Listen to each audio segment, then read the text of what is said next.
Oi, Robin, get over here, mate, mate. What's going on, mate? We gotta get over that wall. Sheriff of Nottingham's gonna take Marion, and he's gonna marry her. We gotta get over there. Gotta get over that wall. Right. Get on the catapult. I've just finished this joint, so let me just grab onto it right now. Come on, just get on catapult with Morgan Freeman. Hey, I'm a local, mate. You gotta calm down. All right. Okay, I'm in the catapult. Robin, you're on. Okay, mate. I'm just gonna like cut this rope, and you're just gonna fly over the wall. You ready, Morgan? As well. Let's go, boys. Let's go. Yeah. Fuck me, he cleared it. Another day, another podcast, Mr. Another Brent. day, another episode. We're back. We are back. We are back.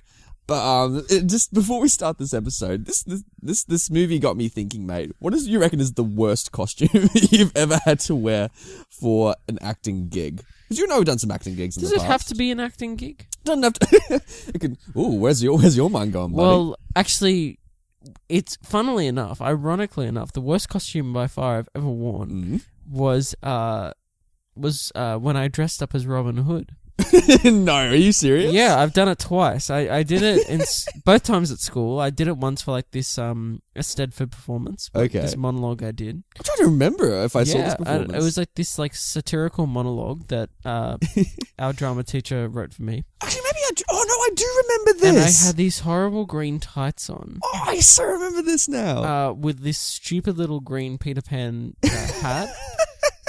And I remember Robin Hood had a lisp or something as well when I did it, because it was like very satirical. Was that like an artistic choice that you made? You're just like... I guess so. It's like creative license, I guess.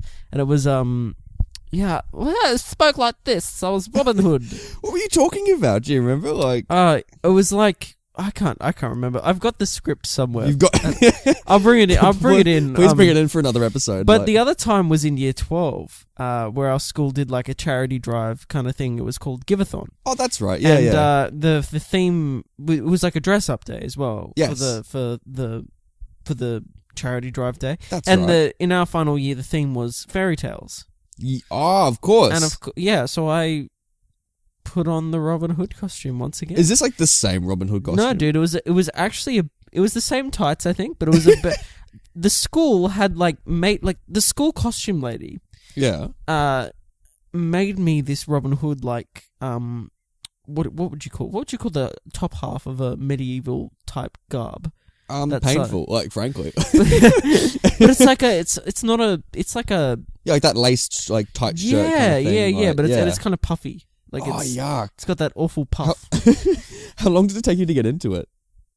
A good solid 3 hours. Oh my god! I was like, "Where's Brenton? We're doing this event." And you're just like, "Oof." Yeah, so I wore that. And I still wore the hat as well. Nice big feather on it. Yeah. Oh, fantastic! So there's been 2 times. But by far, those tights make it the worst costume. Yeah. Yeah, they're pretty painful. I remember when we did this effort, I had to pretend to be your wife at one point. Yes. Yes, you did. Yes, we told this story on the podcast before. That was pretty bad. But another costume I actually did not enjoy that much was that when you and we did a Shakespeare play back in year 11. We did Midsummer's Night Dream, and I was playing a character called King Theseus. Yes. And for some reason our drama teacher decided to do a Midsummer's Night Dream set in the 80s with an 80s soundtrack.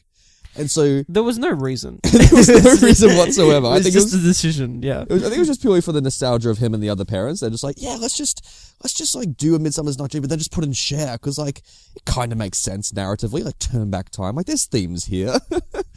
but so I remember you were playing one of the leads, and you had this mullet and everything, and it was amazing and beautiful. But I had these for some reason you thought the king should be in a tennis outfit. And I had the tightest and shortest white shorts I think I've ever worn in my life. Holy crap, yeah, I remember now. Yeah. They were short. They were so short. I literally had to buy new underwear for this character, simply because if I was just wearing the shorts, my underwear was longer than the shorts. Yeah. It was that Oh that my tiny. gosh. And I remember they were very unflattering to that area of my body. And every time I'd move around the stage, you could see everything. And it was horrible. And I remember in the rehearsals when we finally, you whip out the costumes, everyone's so excited that we had the fairies and all that kind of stuff. But Brenton, I was in my little tennis shorts, and I literally couldn't move. I in that Midsummer Night's Dream, so I was playing Lysander. That's right. And I feel like this is a theme now Yes. of just tight, uncomfortable pants. I feel like that's what this kind of prologue should be called. Tight and uncomfortable pants. Because that show, I was given these skinny jeans, and they were like I'm pretty sure they were women's jeans. Oof. And they were like 3 sizes too small. Oof. And I had to do a lot of movement in this show, including dancing and some splits. And you felt everything in these pants, in these jeans. Ouch. Oh god, they were It was a good look though. That 80s look that we had. It was. Like, I'm proud of it, but like. Yeah. I don't know. I kind of wish I had like a regal outfit. like I'm playing the king. Like I'm playing the king, and like my servants looked very regal, and like they did, you know, and all that. But like no, I was just, and it was so uncomfortable. And there's one point at the end where like you watch the play within a play with like bottom and all that kind of stuff, and I'm just sitting there, and like because I have no long pants, I have the shorter shorts. My legs are just spread out so unnaturally. Oh my god, I know what you mean. I'm yeah, I could like, never, yeah. I could never sit with my what's that term that people use nowadays? It's like man spreading or something. Oh like, yeah. It was like I was literally doing that the whole show, but like an exaggerated version of that. So like if you know ballet positions, I was in second position like constantly. Just like I was just doing like a crab walk around. You know what I mean? You actually still do that to this very day.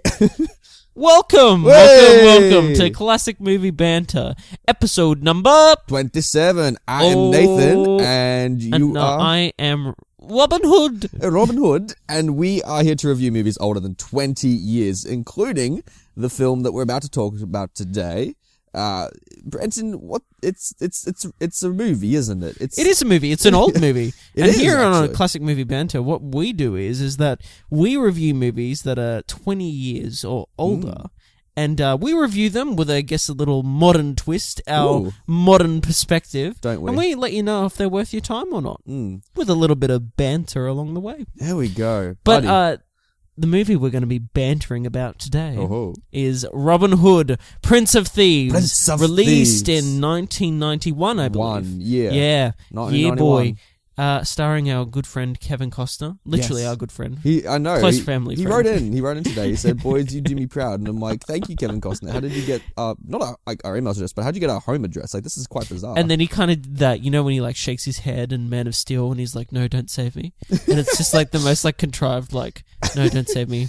It's good. It's a good performance. Wouldn't it be great if like Man of Steel was set in the continuity of Robin Hood? Like he just like, oh my god, like he settled down in Kansas, and that's why he has the accent. And then like he just suddenly gives birth to Clark Kent.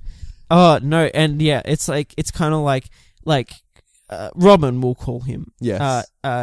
Is like Wolverine. Like he can't. He's like immortal. He can't die. He actually got catapulted out of the tornado. That's how he survived. He's just like woo, and Henry Cavill's just like what? Oh gosh, yeah. So you think he dies in that tornado, but no. He goes to Oz. You know, he does, and then he rocks up in Dawn of Justice, and he's monologuing about a river. Yeah, for sure. Kevin Costner, what an icon. Hey, good on you, buddy. But yeah, we're talking about Robin Hood, Prince of Thieves. We are. I'm ripping the Band-Aid off. Oh, you are? And it's in the pile again. We'll call the SWAT team in at some point to clear that up. But for now, let's keep talking about this movie. All right, I'm going to pitch it to you, buddy. Yeah. I'm going to pitch you this movie. So, we're in medieval England. And Kevin Costner... Actually, we're not... Yeah, we're in middle England. Early England. We're in medieval times. And Kevin Costner, he's come back from a trip overseas. You know, he's been on his gap year. He's made a new mate with Morgan Freeman. He's a worldly man. He's come back from the Crusades. And he comes home to find that his house has been TMZ'd. And it's trash. And some blind motherfucker, he's just like, you know what? The guy who did this is a bad bloke. You should, take him out. And then Robin Hood's like... I'm a Robin Hood. You know what I'm going to do instead? I'm going to get a bunch of men and surround myself with men and talk about beer and hunt some stuff and fire some arrows. And he's like, but sir, you've got to save the people. And then he's like, I'm going to instead make my own little community and, start my own Georgetown in the forest. So what are you going to say about that? and then the blind guy's like, I'll be your mate. And then Alan Rickman's in it, and he's the bad guy. The movie, that's Robin Hood, Prince of Thieves. That was by far the best pitch you've ever presented on this show.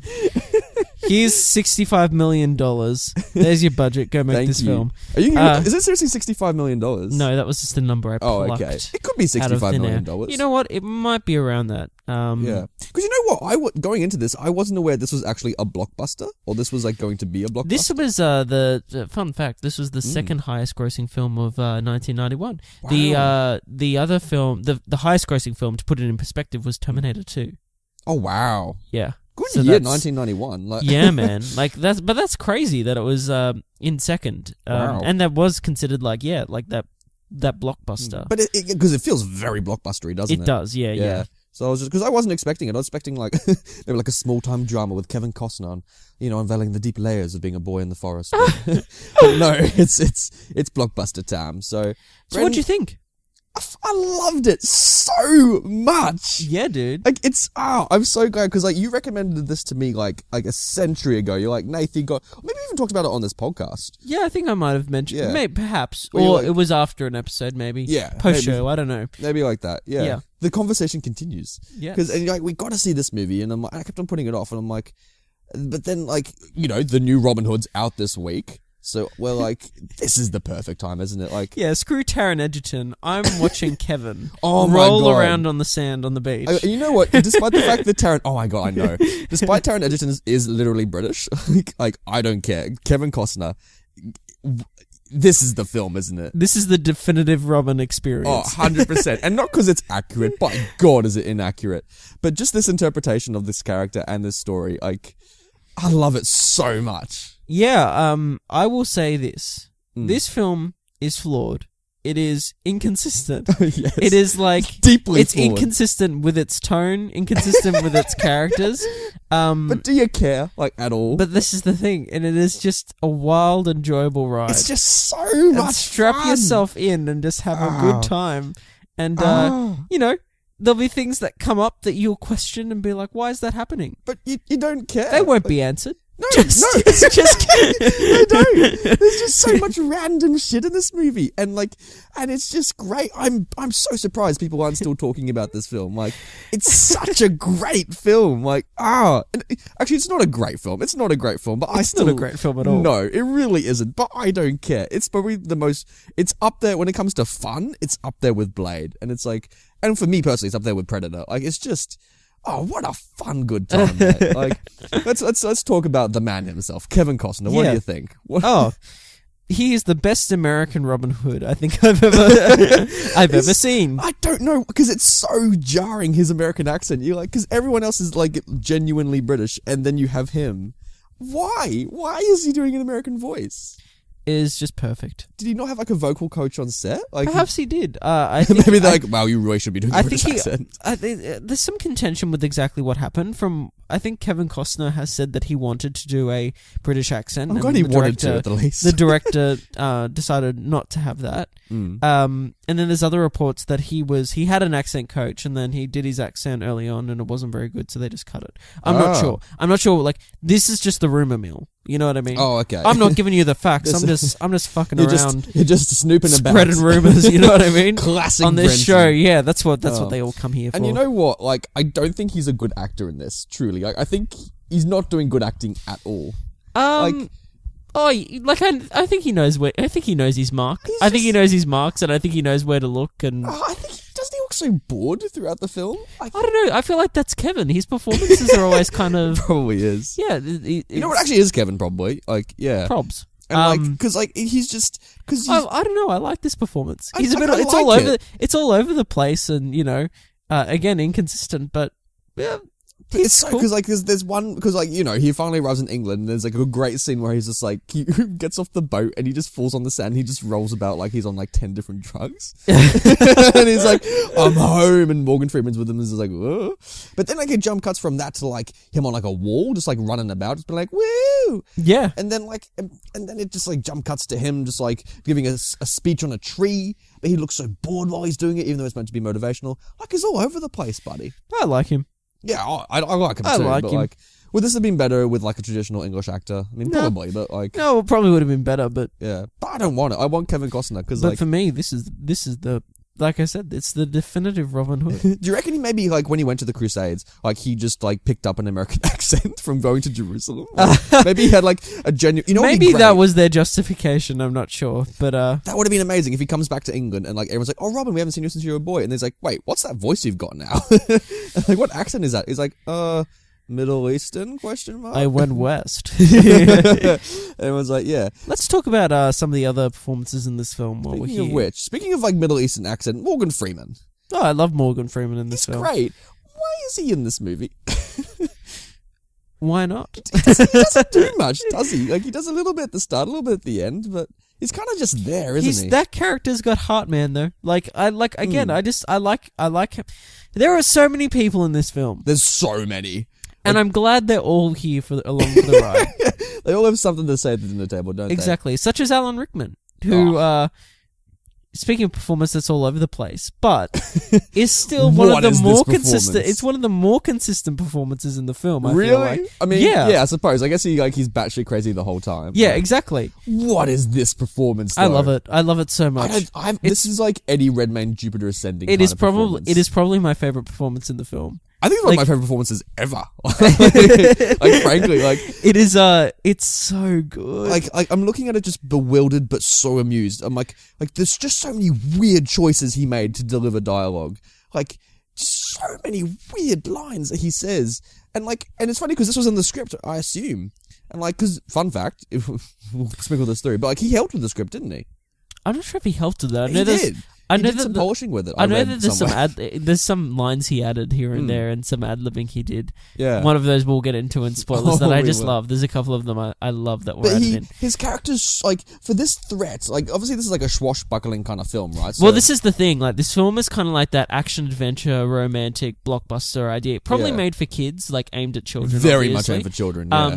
So as everyone's young kind men of- at Brenton, you and I watching this. So everything's like kind of cartoonish and whatnot, and Rickman is just embodying that. But at the same time, there's kind of there's some very genuine aspects to his performance still. there like is.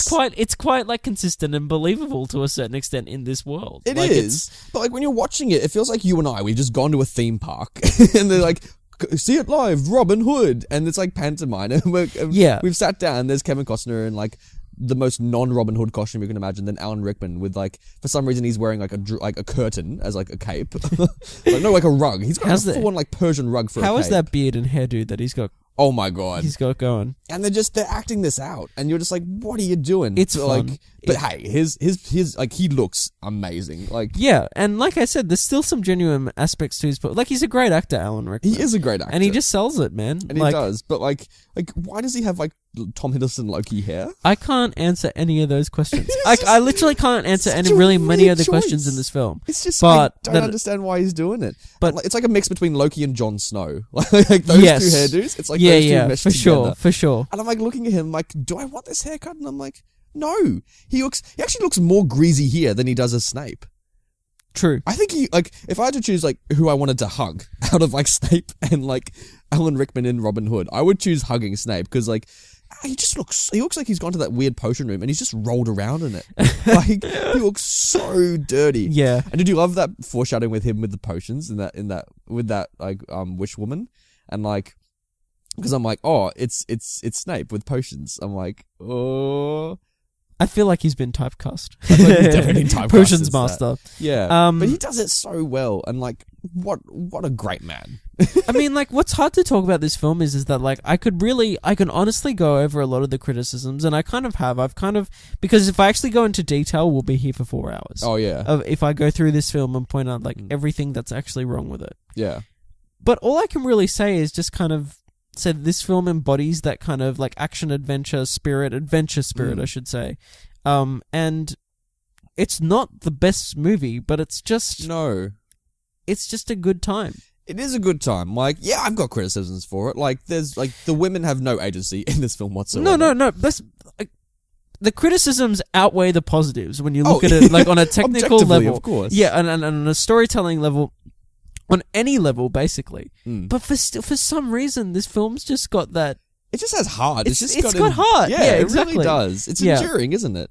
Like, I don't know. Like, what do you think of Marion? Oh, she's my least favorite character in the film. Yeah. Because again, like you said, she's got no agency and... no, she wasn't given much to work with, like... No, exactly, and she's fun in some scenes. Like, my favourite scene with her is the one... where we meet her? Like... Sorry? Where we meet her and she's like... No, Oh, my favourite okay. scene's actually the one where she... spoiler alert. Or maybe we'll talk about it in spoilers. Yeah, we'll there's one that. scene that I liked and I was like, oh, that was human. There you go. She exhibits some go. human things, yeah. There's Yeah. great supporting cast as well. Yes. I love, like, the sidekick to Alan Rickman, the evil guy who has the most evil His voice cousin. in cinema. Oh my god. It's What like, is that? But it's like distractingly like that it's obviously being put on. Like it's Yeah. already lived in that Oh, yeah. that voice. It's like it's like you go to a 5-year-old. I can't even do it. What's some of these lines? Oh, God. It's like... that boy, boy killed our lambs or something like that. You have no reason in this, peasant. And it's like you have no It's like, whose land is this? Oh, it's cousin. mine. I saw Robin. It's like, what the hell? It's like, it's just, and it's funny because It's he's very doing it opposite distracting. Alan Rickman, who's doing an even weirder voice. Oh my god, Alan Rickman is just all over the He's place. just all over the in this shop. movie. And you It's know what? great. With the directing as well, I don't think this film's that well directed. No, it's not. No, but like there are so many extreme close-ups on Alan Rickman and other characters, and so when Alan Rickman goes cuckoo, like you really see him up close go cuckoo. How do you like the action in this film? Some of it's great, some of it's shit. Like I think it's a mixed bag in my opinion. What about you though? Oh, I think it's a mixed bag, but the moments that are fun are like so much fun. Oh, so I for know. instance, the opening isn't that exciting. No, right? I love the music though. The music in the opening scene's Dude, excellent. The music in this film is pretty good. I was very surprised actually. Yeah, how good it was. But yeah, there's the scenes with mainly there's some big set piece action Yeah, moments. which I don't really want to spoil here yet. No, but Yeah. all I will say about those is that they are fun and implausible, Oh, so much. but that makes them even better. Makes you love it. Yeah. And you know what? Also, to the film's credit, I didn't feel the lull between the action scenes. Like No. when there wasn't action, I was like, oh no, I'm still invested. I would say that I was invested for basically this whole film. Yeah. There's a couple moments that It's long though. It is a long film. You reckon It's it could be cut? it could be cut down. Yeah. I would admit that, but at the same time, like I wanted to keep watching it. There was no moment I was like, "Ooh, could do without this." Actually, thinking about it, there's probably one little moment I'd say like that could have been sharpened. Let's say, Oh, okay. and I think that there are scenes that could be cut, Mm. but I was still having a good time. Yeah. Yeah. What do you also think about the Merry Men? I Yeah. like them. You I 'em? like them. Yeah. I don't mind them. I like the two scouts he has outside the forest. Yes, Like did they remind you of like the Hobbits from like they did. like They Lord of did. the Rings? When I was a kid and I watched this film, I thought one of them was one of the hobbits from the Lord of like the Pippin or Rings. something like that. And then what's funny is that the other one is Jack Wilde, who played the Artful Dodger in the film Oliver. Oh really? Yeah, and was nominated for an Oscar for that performance. Wow. So it's kind of funny that he pops up He's again just in randomly this, as in like this, yeah. with a couple lines. Oh, but yeah. But there's a few performances like that of actors that. I mean, Jack Wilde's not that well known, but let's say some more prominent actors that Yeah. just pop up in this film for a couple lines. Oh yeah. And it's just, There's one in particular you and I are going to talk about, which it's wonderful. there's an oh shit moment in this movie. And that- it's absolutely wonderful. It's amazing. It It's- comes it's out of perfect. nowhere. We're not going to say what it is, No. but this movie alone is worth watching for that one moment where this character rocks up and you're like, holy shit. And you literally just I haven't for that moment, I haven't squealed like that since like maybe when I saw Infinity War. Genuinely. Like when Wow. it came to how So you were excited like I was. fanboying. Yeah. I was literally crying. I'm like, this is the best thing cinema's done. I was like, this is fantastic. So like, you know what though? On the opposite end of that, I wasn't a big fan of like the guy who looked like Hagrid. You know the guy who like guards the river. Oh, I love Little. Is it Little John? I'm pretty sure. Yeah, something like that. Like, yeah, he's enduring. John but Little. Sorry. Yeah. Yeah.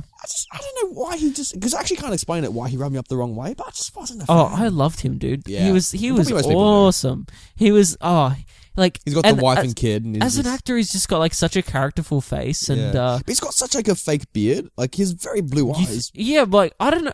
I think that's just like I You don't think know. that's his real hair. I think that's how he looks. Wow, he looks like Santa Claus almost. He looks so He does. like cheery. He's and merry. so whimsical. Yeah. And that's what I liked about him. I was like, man, this guy's just like. he's got that extra. And I don't know if it's intentional or not. I'll give him the credit and say, yeah, it's probably intentional. He's an actor. He's probably doing his job. But he just has that extra kind of layer of...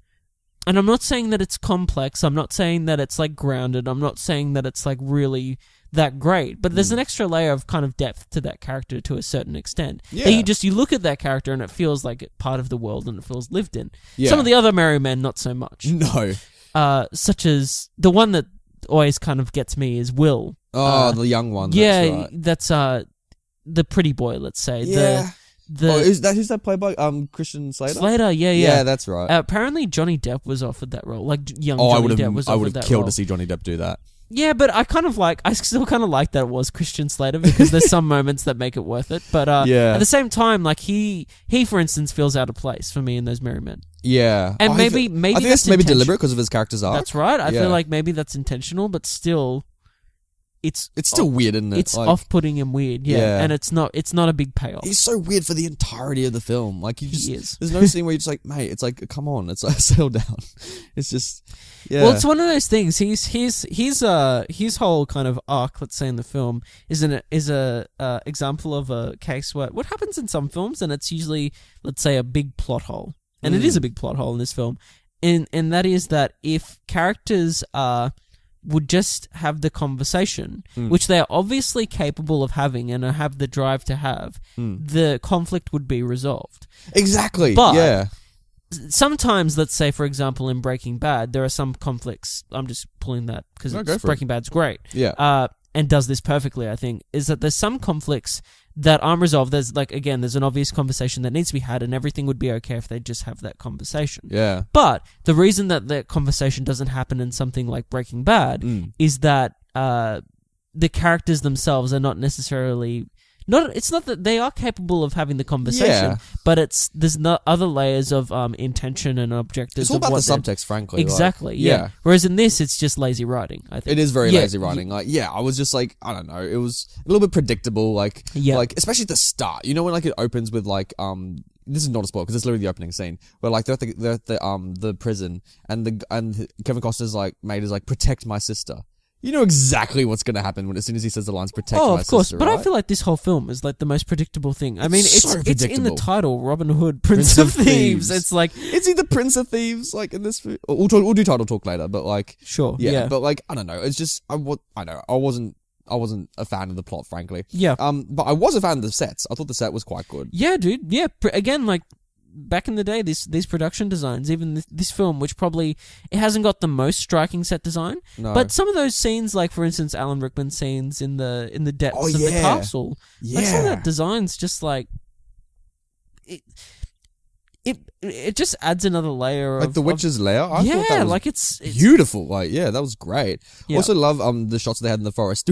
When you were in Sherwood Forest, did you expect to? I don't know why this came to my head, but like the forest looks identical to the one from Deathly Hallows, and so I was just like half expecting Harry, Ron, and Hermione from Deathly Hallows Part 1 to like just be in a little tent in the forest, or the merry men. Or that scene in Part 1 where they're like running. It's like that kind of the no music. Oh yeah, and they're just sprinting through the shaky forest. cam. Sprinting scene. David Yates is like, we're going to Jason Bourne it, and they're just all like running about. Oh my god, yeah. Could you imagine like they're all just like running through the forest, and Kevin Costner's like, guys, and they're all just like tripping over the leaves, and it's like, yeah, man. No, but that's a good point. Yeah, it does look very similar. Very similar. Yeah. Yeah. So this is a funny film to rate, I think. Yeah. Or should we? Yeah. Because at the same time, given all the facts, if you did a pros and cons list for this film, I would give it a thumbs down based on that list, I would say. Oh, 100%. But again, just that this film's hard, and it's not even nostalgia, because like I said, I watched this film when I was young, and I thought, as a kid, I thought it was a good movie. Yeah. And going back, you go, oh yeah, shit, this movie's got serious issues. What was it like when you watched it as a kid? Oh, well, like I said, I really enjoyed it. I always really enjoyed it, and I always loved Alan Rickman in the movie. Like, it was like my favorite parts. But I also liked Morgan Freeman as well. They're like my two Yeah. favorite characters, and I really like Kevin Costner as Robin Hood. And I was always like, "Oh, this is a great movie." Like I always thought that, like, for some reason, when I was younger and as I got older, obviously I realized this that it was like a well received film. You know what I mean? Yeah, like yeah. That it was like a great film, let's say. So yeah, as a kid, like I found it really enjoyable. But rating it, like I said, like the cons outweigh the pros. They do, don't But they? but the film's hard, and just the fun of it carry it over the line. It's just like, yeah. So, and it's not even that thing of that it's so bad it's good. It's not that. No. It's just, I think there are good things to it, and there's a lot of things like people like there are people who love this film who really, really adore it, not just for nostalgia, but they think it's just a great film. Yeah. So like Thursday night, Brendan, you got a bunch of friends over. Mate, this is the best film for a Thursday night with your mates, and because of that, I'm giving it a thumbs up. Oh, me too, buddy. I'm giving it a thumbs up too. Hey. I think absolutely, and it's great. It's great. After the disunity, we split Brenton up with Land Before Time, so we're back on the same train. And you know it's been what? a long day from where we begin, but I'll tell you all about it when we vote the same again. Yeah, so no, I love it. I wish I saw this as a kid, frankly. I think this would have been great as a kid. Yeah. Watch it as a family. Great family film. For sure, sure. And it's so stupid, but it's great. You're just going to be referencing it for the next while if you watch it with your family. Well, the only other thing I'll say is that there is a level I noticed watching it again this time. There is a level of, like, let's say, there's a lot of themes it's trying to cram in. Yeah. There's a lot of, like, it's trying to say, it's like, oh, religious freedom, and then it's like, and then it tries to be like, women with agency, even though they haven't really had agency the whole film, but there's a point where it's like, like... This is the girl's turn. And exactly, like, and then they don't really do anything, so it's like, what was the point? Yeah. It's all surface level, isn't it? But that's it, yeah. And it's all just crammed in there just to... It's like, we have themes. It's like, you just got to do more than mention a theme, mate. You got to dive deep into it. So, shall we talk spoilers? Nothing but spoilers. Nothing but spoilers. Oh, fuck me. They cleared it. Brenton, let's dig into spoiler time. Let's get into it. All right. Dude, where do you want to start? Dude, there's so much to talk about here. Should we just go through? Can we just make a mini segment called? Okay, I want to just call this Nathan's favorite moments, or like Nathan's favorite one-liners, or like, because I feel like we're about to just, because I'm looking at your list at the moment. You are, and it's just a moment of like a list of little moments that are nonsensical and just ridiculous, a bit whimsical, and awesome at the same time. Take us through, Nathan. All right, so like, because you can talk about like big plot stuff and spoiler stuff. Nah, the best thing about this film is just so many dumb, stupid moments in this movie. Yes, and it's great. I love the scene, and a lot of these are just going to start with "I love the scene." Sure, Brenton, do you love the scene? I should ask. Where Kevin Costner just rocks up on his property, and you first meet the little criminals, and the little boys trapped in a tree, and they're all shooting about, and then Kevin Costner just chops them down like wood, and then Kevin Costner turns to the boy, and he's like, "Oh, so did you kill a deer?" And the boy's just like, "Hundreds of them." And he just like sprints away to the weirdest music ever in cinema. Do you remember this scene? I do remember the scene. It's so stupid. Like, it's great though. Hundreds of them. And then he just runs off and you're like, oh yeah. What's Morgan Freeman doing? He's like just pissing about somewhere or like praying. He's praying. Oh no, he's praying. He's praying, sorry. Yeah. And like, and sorry guys. And then Kevin Costner's like, because like there's like the previous scene. The previous scene was like him like swearing his allegiance to like Kevin Costner, and Kevin Costner's like, "Oh yeah, right, you can go back if you want." And then he's like, "I will protect you." And then he just prays, and then Kevin Costner's like, "Where were you?" And he's like, "Praying." It's so stupid. Did you love it? I did love that whole little segment where they first come across Nottingham's men, and it's great. And he saves that child, but at the same time, like of course, like technically, Nottingham is not Nottingham. Robin of Noxley. Yeah, Robin of Noxley is the son of a lord, so he thinks he has the jurisdiction to, see what's happening with this child and why there's soldiers chasing him down, running him down. He believes what he's doing. Yeah. Yeah, but at the same time, it's just the whole like occurrence of this like moment in the film is just so random. It's so Like out of it's place. just yeah. Yeah. And it needs to happen because he needs to like understand like but like The land has changed. the land has It's changed. like but Daenerys then- coming back to Westeros. Exactly. But then the next scene is that he gets home to his castle and the castle is sacked. Yeah. So like why does he not question like why these men are, you know what I mean? Yeah. It's like, well, why do they think they Did you have like the the blind jurisdiction guy? to be here? Sorry? Did you like the blind guy? No. I know. He's just so random. He's the like. token old man, but he's like useless. He's genuinely useless. And He then doesn't- when Robin Hood's like, protect Marion, I'm like, how?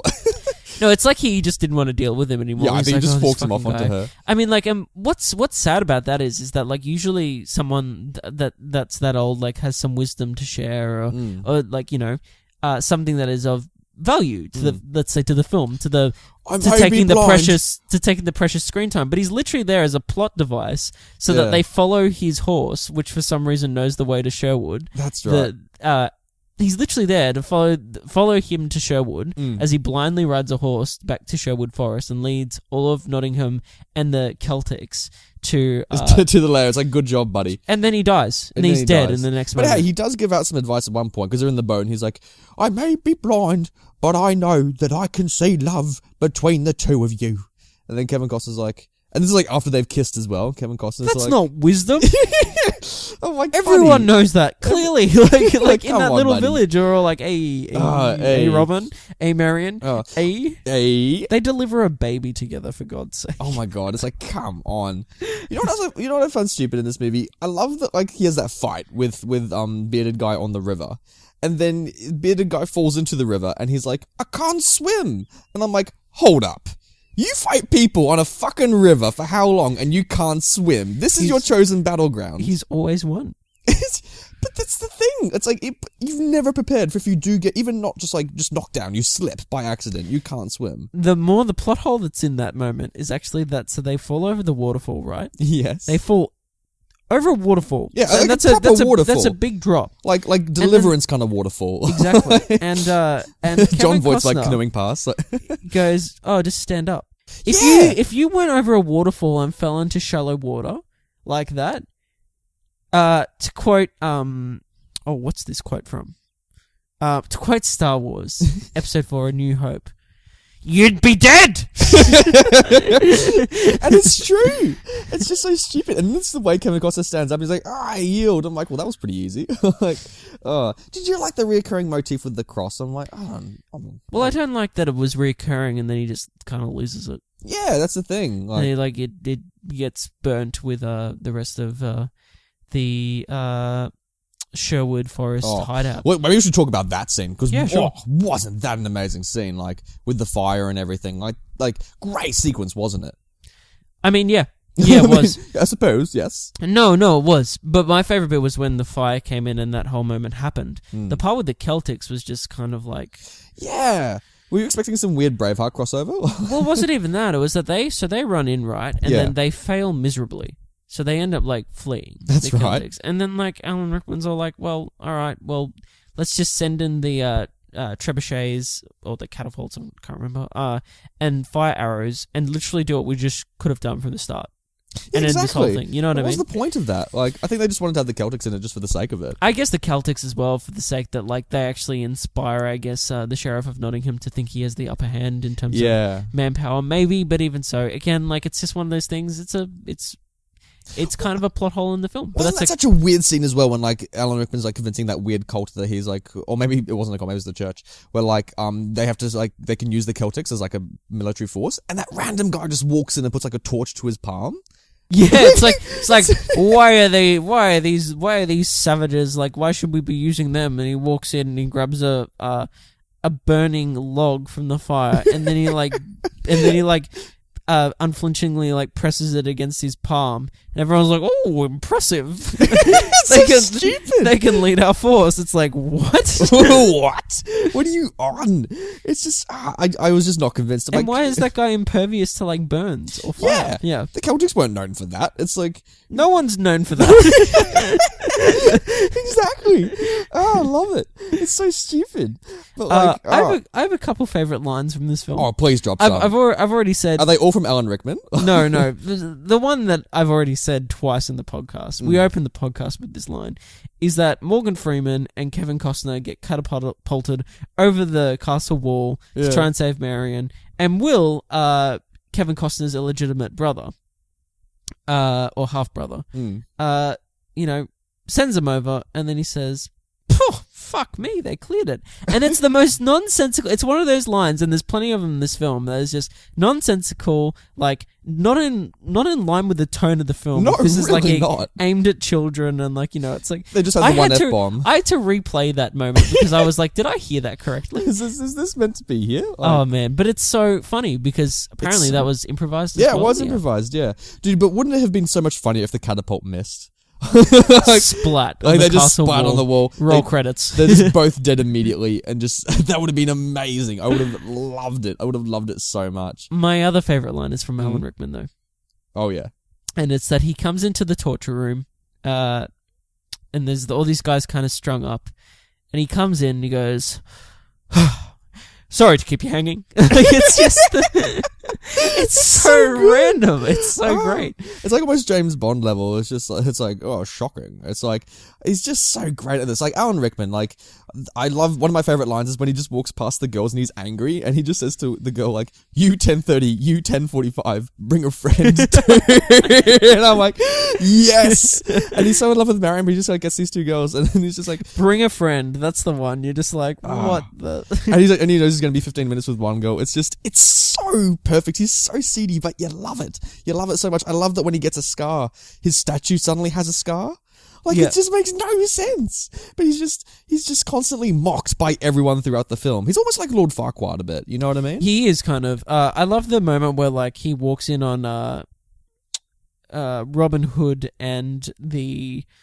Oh, what is it? The church figure. Is it the friar or... Yeah. I can't remember. The priest. The priest, yeah. And in the room together, and then so Robin cuts his cheek and gives him the scar. That's right. And then Robin escapes through the roof. That's a great moment, by the way. Yeah. And then Alan runs through the castle to get out to the front to save his horse and to like close the city gates. And he's just sliding, like he's doing these slides along the I think it's marble floor or whatever it is. That's like, right. And he's just sliding along and he's like kind of flailing his arms about. And it's what's so surprising about his character is that the whole film he's got like, he's not very coordinated. No. He's just kind of like a man-child, you know. Sheriff, like. And then he, in the final fight scene, goes toe-to-toe with Robin Hood and actually puts up a fair fight. Yeah, like he disarms him. Like, like the boss battle, like he actually manages to hold his own ground. And you're like, dude, where was this the whole movie? You're exactly. Like, what are you doing? And the scene where he kills his cousin. Oh my god. And he runs him through and he's like, this is good steel. Like, great. Great line. I love it when he also dumps the coins when he go visits the cult. Like you just see him running with all these bags of money and he just starts dropping it in front of these guys and he's pulling the most stupid face. Like, I just love that moment. I just wanted to sprinkle it in there. But I don't know, did you like the moment where like Alan Rickman and the Upside Down guy were both like having chats and one of them like shouts at them and they're both like, shut up! Yes. At the same time. Yes. Like I thought that was amazing. Also love it. I said this movie was badly directed, but my favorite shot was when Alan Rickman finds the hole and his finger is like just searching in the hole that the witch pokes through. And it's just a close up of his finger wiggling about for like 20 seconds. It's amazing. It's so good. What do you think about that witch, by the way, with the mother twist?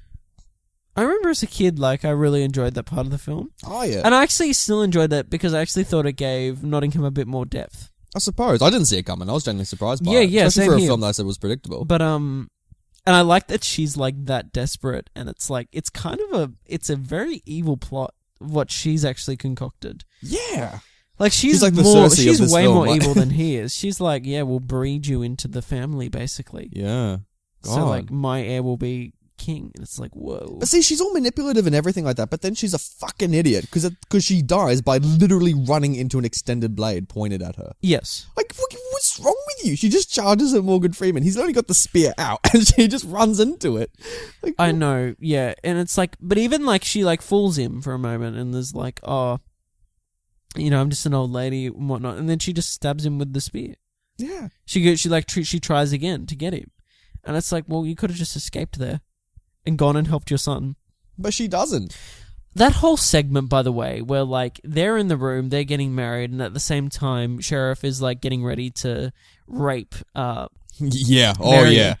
There is a shot that is just the most ridiculous thing I've ever seen, and it's when he does, like, it's like a diving technique. Yeah. It's like, he's, like, trying to, like, hold her down and, like, get her legs apart or whatever. Yeah. And so he, like, gets both of his legs in between both of her legs, and then he just slides them open. Oh, like, that's right. It's like slapstick humor, like, kind of rape scene. It's like the most random, It's so inappropriate. troubling thing I've ever seen. And it's still just, like, at the same time, you're still just kind of like, what? Because you know he's not going to rape her. You know the movie's not going to suddenly show you a rape scene. Well, Although, no. Given how unpredictable it is, maybe it will show you a rape scene.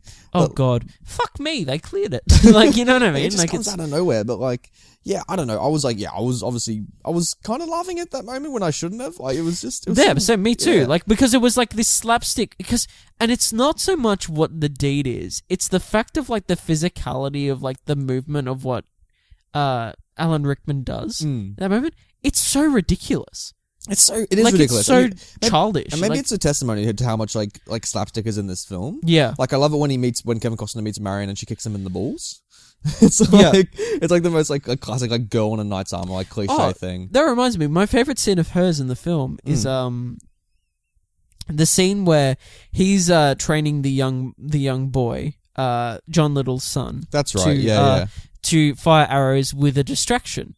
Mm. And the scene where she distracted him, I thought that was like her best scene. Oh yeah, that's right. And he's like, because she was actually like kind of like not just a blank canvas. She actually showed some personality, and she knew the power she held over him. Exactly, like, yeah. And she was like, "Oh, like you can't do it either." Like, you know, and was like, yeah, like, hey. it was showing some personality, and I was like, "Hey, that's nice." Good And on then you, and then we just lost that. The next scene. My least favorite scene with her was definitely when actually yeah, why is this in the movie? It's when her and her handmaiden like watch Kevin Costner naked in the pool. Yeah. Why is this in the movie? But my favorite part is like eventually one of the guy that looks like the Hobbit. Yeah. He goes, "Robin, you got visitors!" Like, it's great. And then it's like, but then like draws attention to the fact of like, why were they just? They're just watching him for a while naked, and like, she just is like overcome with like the thought of his naked presence, and it's and you just get like, a good shot of his ass as well. yeah, and just like, can we get over this? Maybe Kevin Costner's like, I want my butt in the movie. Like, Why is he doing that during the middle of the day too? What's he doing? Is it a bath? Because he looks like he's swimming. I think it's meant to be a bath, and he's like going for a swim. He's as just well, having a bit of a but it's stroke. Like, but why then? You know, like, yeah. what? Why not the start of the day? He Why not the end of the hasn't day? done it at any point before. No. Is it because the women are just showing up? Maybe and that's we the need first to- time he's bathed in like the whole like since he's been back to Jerusalem. Like that's his first. Since he was rolling around All in the the sand characters- at the start of the film. He's yeah. like gone about his day as usual. Then like one guy's like he cracks and he's like, "Look, buddy, like you probably haven't washed in Jerusalem. We all can smell it. Just get the fuck in the water." It's like 11 a.m. and he's like, "Okay, fine, whatever." And that's why he's in there.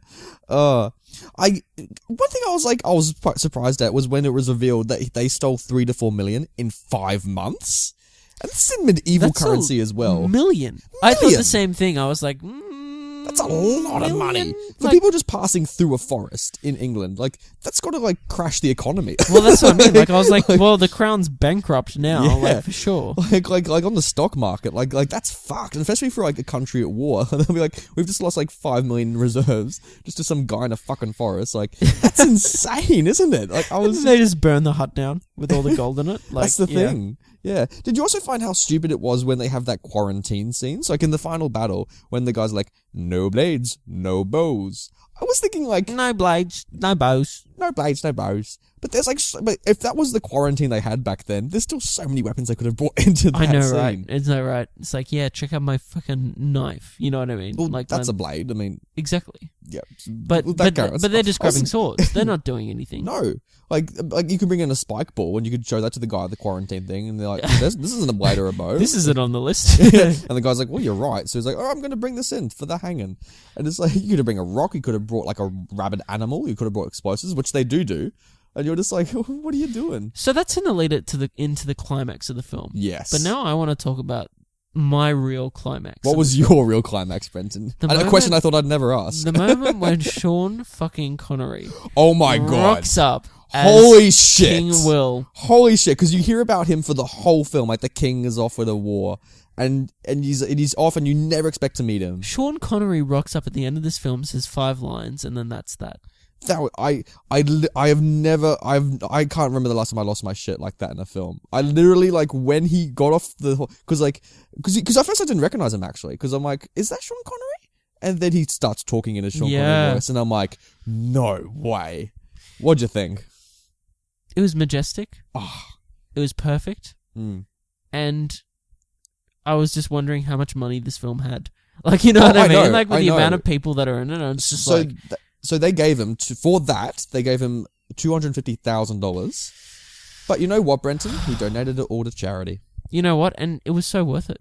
It was, 100% it was worth it. And like, cause also he's so weird with it, because like he rocks up, he says a little lines, he's like, Robin, good to see ya. But then, you really got a fair one right there. But then, like, they kiss at the wedding, they have their marital kiss, and he's standing like 30 centimeters away and he's from just them. like in between them, like, and then they kiss, and then he like throws his arms in the air, like he's having the best old time. He's like, great. woo! He's like, I'm king. and he's just, I love it so much. And I wish he was in the movie more, frankly. Yeah, same. When he just rocked up, give me a sequel with Sean Connery. Yeah, I was about to say, give me the King Will sequel starring Sean Connery. That would have been cameo great. Appearance from Kevin Costner. Yep. I would 100% be keen for that. Like, I just thought that was excellent. That was just so bloody excellent. And for me, like, yeah. That's and the weird way it wraps up with like Friar Tuck like talking to the camera and saying that random fucking that's line. right. I did not like him at all. Oh, at all? Nah, yeah, he's kind of weird. Like, it's like he's just there because he's Friar Tuck, you know what I mean? I didn't like the scene, especially when like Morgan Freeman's praying and he's like, he's not our god. I'm like, mate, pipe down. It's like, come on. Oh no, I didn't really like his introduction, to be honest, where he keeps trying to escape and then he's just like, right. oh yeah, I'll be your friar. Oh yeah. It's like, come on, buddy. And then he just he winks at the camera. He's like, there'll be more adventures here. And he gives a little cheeky wink. And I'm just like, just fuck off, mate. I wasn't buying a second of it. Oh, that's frankly. Hilarious, dude. I was just like, nah. But yeah. That's the spoilers, man. That is the spoilers. That's Robin Hood, Prince of Thieves. Robin Hood, Prince of Thieves. You know what I wonder, though? But what do you wonder, Brenton? How did they make this? How did they make this? How did they make this movie? Robin Hood, Prince of Thieves, 1991. Why the fuck did they make it? Buddy, you're just nailing our intros this episode. I'm loving it. I'm trying. I'm loving it. All right, so you got some fun facts for me, buddy. Let's go. Do you want me to start? You go, dude. All right. So, I was very surprised to learn that Alan Rickman won a BAFTA for this. Yeah. Which I know is not really how the film was made, but like, is this BAFTA worthy? Why not? I say. I actually looked up the other people nominated that year, and actually it wasn't a very exciting year, so I can see why. Like, it is a performance, but I don't know if it's BAFTA worthy. You know what I mean? Well, you know what? I'm glad he won. Me personally, I'm like, yeah, good on you, Alan. Good on you, buddy. Actually, no, I'll open with the proper facts. So with the costume, with Kevin Costner's costume, because it didn't even dawn on me that he should be in the green tights. Do you think this would have worked if he was in the green tights? No, I don't think so either. But like, apparently that like he did try them out. Like he did when they did costume fittings, he did try the traditional thing, but they said they didn't want to do it because they wanted to give him a more rugged look. But also they also decided that despite he was going to wear this like rugged kind of hoodie, kind of Robin Hood kind of thing, they on the first day on set they gave him the green tights just for lols. So he rocked up on set surprised that was the only costume in his trailer, and he apparently went into a fit. He's like, I'm not wearing this shit. But it makes me wish that there's. I want to find a set photo of him in it. Same. Oh, so badly. Like a screen test or something. Like great, yeah. You got a fun fact? Yeah, most of the songs the characters sing or hum within the film are actual medieval melodies. Oh, are they? For example, the song Friar Tuck sings is set to the tune of a song called I don't even know how to pronounce that, so I'm not going to try. From the 13th century. So yeah, that's a nice touch. Oh, that's nice. See, I love that they have that historical accuracy there. Yeah, like, there's like so much bad stuff that like.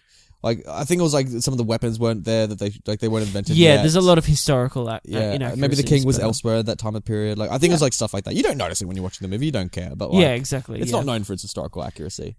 So I touched on it a little bit before, but Alan Rickman, when he agreed to play the sheriff, he read the screenplay and he went up to the producers and he said it was terrible. Like, he was genuinely shit, and he's probably right. Yeah, he is. So he met up with his two friends, Ruby Wax and Peter Barnes, and actually added the quips that he says throughout the film. So a lot of it actually is attributed to him. And when he said the bring the friend lines, he said that improvised on set.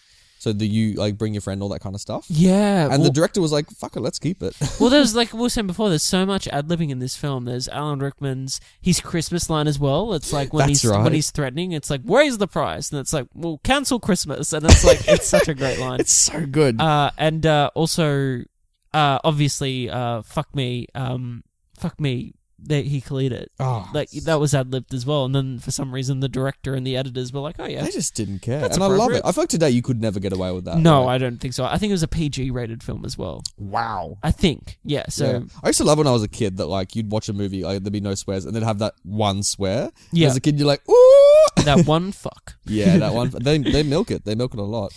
Hey, you know the shot of Robin Hood's shooting the flaming arrow? Yeah. And like shooting those arrows, how they go like that. That's right, yeah. They were...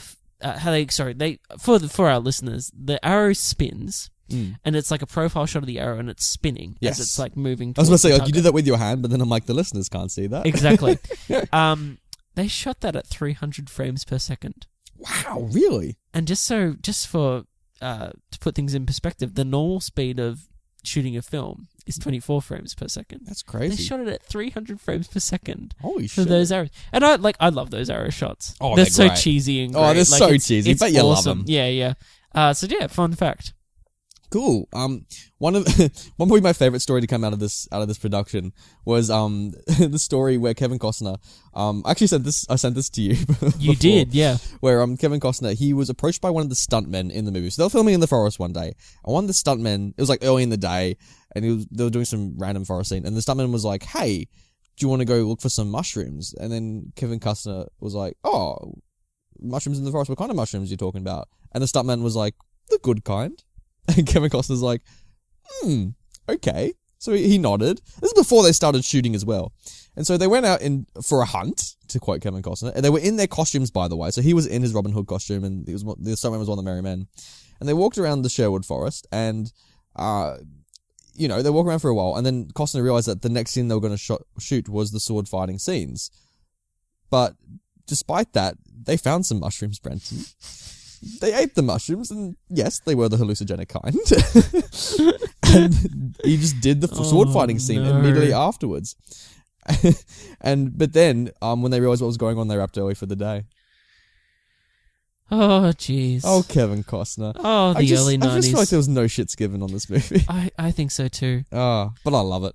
Oh, I love it too. Last thing I was going to say was Alan Rickman and Mary Elizabeth Manstrant. I don't know how to pronounce this name. Mary Elizabeth Mastrantonio. I'm not helping, buddy. I like this. Sorry, Mary Elizabeth. Apologies for slaughtering your name. Were neighbours in London for a while, and during filming, they carpooled. Sorry. Well, Rickman mentioned wanting to borrow milk from her during the premiere of the film.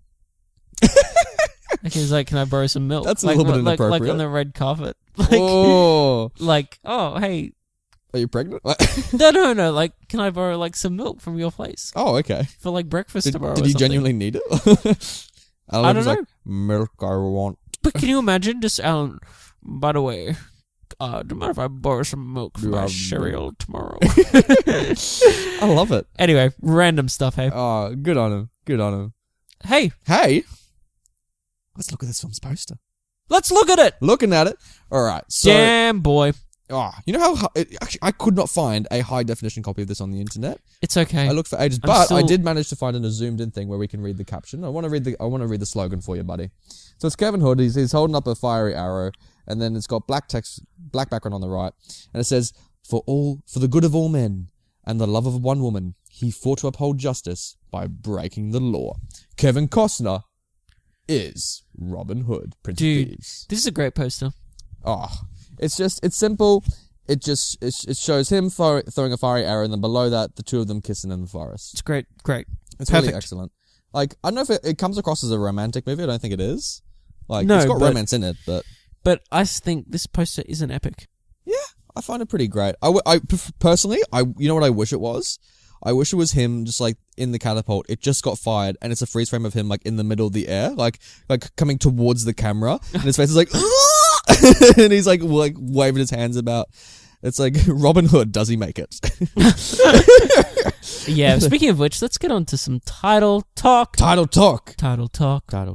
Robin Hood, Prince of Thieves. Is he the Prince of Thieves? He's not a prince. No, he's not. But I guess, like, I like the title itself, Prince of Thieves. It's a good title, but that's not really what this film's about. It should be called Robin Hood, Vengeance with a smile. Vengeance with a smile. With a cracking wit. It's like, yeah. Maybe they should have called it like Robin Hood versus Alan Rickman. Yeah. Like Batman v Superman. Just Yeah. like Kevin Costner versus Alan Rickman. Or maybe they should have called it like the bad effects of mushrooms. Like, Oh my god. It would be great at the end. At the end of the movie, it's revealed to be like Pineapple Express, and like, Oh my god. like Alan Rickman and Kevin Costner just wake up in Yeah, his it LA breaks house. the fourth wall, and like the camera just turns into like a behind the scenes camera, and it's like, and cut, that's a wrap. And they all just like and take some mushrooms. and he's like, there are some pretty good mushrooms, man. And Alan Rickman's like, I was so stoned. I'm now going to do a Harry Potter film. So yeah, But dude. yeah, so should we pass it to the people? Yeah, pass it to the people. Give them the power to the people. All right. So this film currently holds a 50% on the tomato meter. Boo! 50%, but Boo! the audience score is a 72%. Much better. Good on you, audience members. Much We love you better. guys. And yeah, it's not a good film, so I guess I can agree with that. Yeah, I critics, can but, understand that. But But it's come on. great. It's Come so on, much guys. fun. So you want to open it up, buddy? Mate, let's get cracking. All right. Total Film said it was a good film. Says it was good in 1991 and it's still good now. Couldn't Yeah. agree more. Total Because imagine Film. watching this in 1991 in the cinemas. Like, this would have been a great time. Like, Yeah, man. because this is before Pirates of the Caribbean, like all Yeah, that dude. kind of Like, stuff. can you imagine? It would have been awesome. Would have been great. So, big fan. Walter Chow, he didn't like it. Oh, Brandon didn't like it at all. He said, the popularity of overscored Let's Hug bullshit like Robin Hood predicts the certainty of a one-term George H.W. presidency better than any number of Gallup polls. I feel like he's onto something else, isn't he?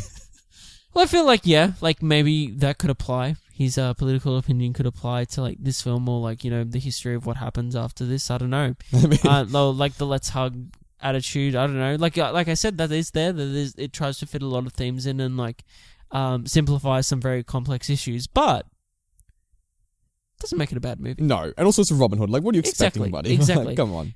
Peter Canavese. From Groucho Reviews. The bones of the story are comfortingly familiar. The action is rollicking. And the metaphorical mustache twirling of Alan Rickman's Sheriff of Nottingham is priceless. Yeah. Original score, 3 out of 4. Yeah, mate.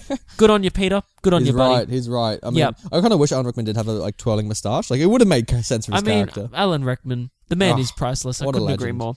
Widget Walls concurs, Brenton. Ooh. Widget concurs. Because Widget says, if not for Alan Rickman and Freeman, this would be nigh unwatchable. I don't know about that. I don't know about that either, It no. wouldn't be as good. I mean, it's better for them two being in I it. agree. Like, it would, but it is much better for these two men to be in this film. But I don't know about that. I just Mark don't know about Lipa doesn't Hello. like this movie. No. This is the kind of script writing where whenever someone falls, there is always a fortuitous haystack to break the fall. When swords strike each other or a wall, there are always sparks. I'm guessing this guy's never played Assassin's Creed. Let's just not even acknowledge this. Like honestly, it's like I don't know what his point is. Because he's saying that, like, yeah, there's always a plot contrivance or something. I think that's the point. I think that's the point too. So, and that's true. But come on. Come on. Come on, buddy. Come on, Mark. Have some Christmas spirit, even though it's not Christmas. All right, so unless people are listening to this episode of Christmas, in which case, Merry Christmas. Merry Christmas. Merry Christmas from our friends in December. Scott M, he gave it 2 stars, and he said, Alan Rickman and Morgan Freeman are awesome and carry the movie. Kevin Costner is awful, and Christian Slater is even worse. It felt like the director was making a comedy, but didn't know it. Parts of it are good, and other parts are absolutely horrible. Yeah, I couldn't agree. Like, I agree that the director probably wasn't intending on making a comedy, or maybe he was. I hope he was, because he must have Tommy Wiseau'd it, right? Maybe. Connie D, 4.5 stars. I loved it. The only problem is my school is doing it, and I am Robin Hood, aka Kevin Costner. That is quite cool, except I have to marry someone. A classmate. Oh no! Connie D, we wish you all the best, buddy. I hope it goes alright, buddy, because that was written in, July 2017? Are you growing the mullet out? What are you doing? Yeah, I wonder how it went. Let us know, Connie D. Connie D, by some miracle you're listening to this podcast. And by the way, I'm so sorry if you are. But please write to us. Let us know. Let us know. We'll provide an update. I thought that he reviewed a movie on Rotten Tomatoes. He's like, but I have to do this in school. It's like, oh, buddy. Chris W, he gave it 5 stars, and he said, 5 stars because I've seen this movie 30 times. If you like hero movies, you should watch this. Chris W, good on you, mate. I'm glad you enjoy this movie so much. See, this is before the superhero era that we are now in cinema. Exactly, yeah. So maybe this was as close as it came to I was a thinking good. that this is some kids like Captain America or Spider-Man or whatever, you know? Thank God we didn't grow up in the 90s. Like, actually, no, I would have loved this. I would have. Oh, come on. Yeah. Like, yeah, Actually, I I'll would take have that loved back. this as a kid. Steve W. Okay, forewarning, this is going to be a long review, and it's in here for a very good reason. We're going to read the whole thing. Okay. Steve W, 1 star. Robin Hood, Prince of Cheese. For some reason, I've never watched this film. I guess I wasn't really a Kevin Costner fan as a kid. Who is? And I even think back when I found an American Robin Hood stupid. Alas, however, with an interest in historical adventure, I decided to get round to this. What the actual hell, 1991? This was your second highest grossing film. I was expecting a Hollywood movie, no doubt. I know that entails a certain amount of Americanization and commercialization. It happens in Braveheart, for example, but they still have a foot in some kind of reality, even if they paint characters with broad strokes. But this? Everyone who isn't good is a sniveling pantomime villain. Alan Rickman is like a cinematic version of Blackadder. He's raised by a devil-worshipping witch. What the fluff? Complete with a children's TV dungeon set that has dry ice and green lights. You got a point. The main problem, aside from the casting of Robin Hood, is this is neither fish nor fowl. If they had intended to make a swashbuckling adventure movie, maybe some of this would be overlooked, but every so often they try and make this some profound historical epic, with Kevin spewing out some half-assed noble words. Honestly, the one with the cartoon fox was more believable. Steve W. Steve W. Great review. Great review. Thanks for your opinion. Yeah, and you're not wrong. He's not wrong at all. You're not wrong. Like, I just think this list is the cons list, and there's only one pro, which we kind of said before, and that was this film is funny and has heart. So yeah. So yeah, and like it's funny because he does talk about like the one with the cartoon fox is better. When it comes to like Robin Hood movies, Brenton, where do you reckon this ranks when it comes to some of the more popular Robin Hood movies that we've had? Because it's better than the Russell Crowe one. I haven't seen the Russell Crowe one. Is it boring? Like it's I've only seen it once, and I remember it was like pretty meh. Oh, okay. The Disney 1973 one. Yeah. I can't really remember. I only remember bits of it. Yeah, I've only seen bits of it too. I don't think I've actually sat down to watch the whole thing, but I liked it a little bit. I remember having a crush on his girlfriend in it. Like, ooh, bestiality.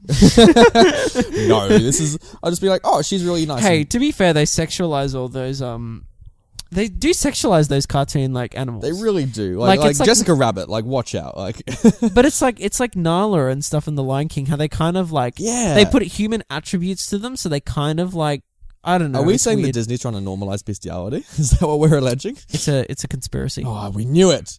I think honestly the best representation of Robin Hood I've seen in cinema is Shrek. It's obviously Shrek. No, I would honestly say this is the best.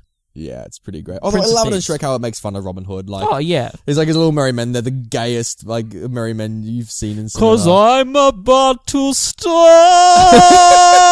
And then Fiona beats them up. Like, yeah. It's a great scene. But also, like, because I don't know, none of these films except for that one really play with the gay allegory of the story. So, like...